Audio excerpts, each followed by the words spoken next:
Hindi ako naniniwala sa pangkalahatan o comprehensive subsidy.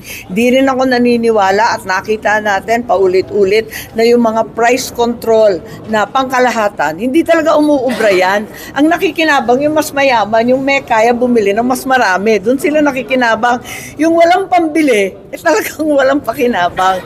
Kaya para sa akin, yung targeted focus sa mga critical groups katulad nga ng marginal farmers, fisher folk, etc. Yun ang dapat i-target ng social assistance. At target na hindi politika kundi sa pangangailangan. Maabot na sa more than 100 pesos per liter yung crudo. Kaya pa ba ng tao yun, ma'am? Ano pong pwedeng Yun ang gawin? problema. Kaya nga sinasabi ko, medyo kinakabahan ako dito sa excise tax kahit boboto tayo dyan. Ang problema talaga, kinakailangan na very calibrated yung response. Siguraduhin natin na ipapasa yung discount sa taong bayan. Baka naman manatili pa rin sa 100 halos, 110 pa, papalo this week. So, yun ang kinatatakutan natin.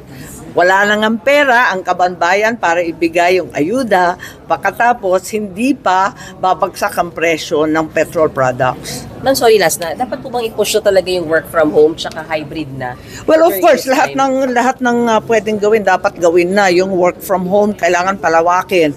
Maliwanag na yung digital, napaka-importante. Yung carpooling, importante. Yung daylight saving time, ibalik na natin yan. Lahat yan nagawa na natin. Kung tutuusin, naalala ko bigla si Chiquito sa Asyong Aksaya. Yung matatanda sa inyo, baka yung mga magulang ninyo naaalala yun.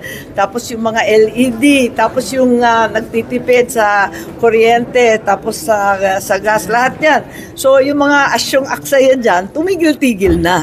Talagang kinakailangan gawin yon. Pero, yun nga, dapat pantay-pantay ang pagsisikip ng sinturon. Kasi yung ibang opisyal naman, kung saan-saan pa naglalakbay, kung saan-saan pa pumupunta, panay pa yung pa-party, palagay ko, hindi naman magandang halimbawa yun. Okay. Thank you, ma'am.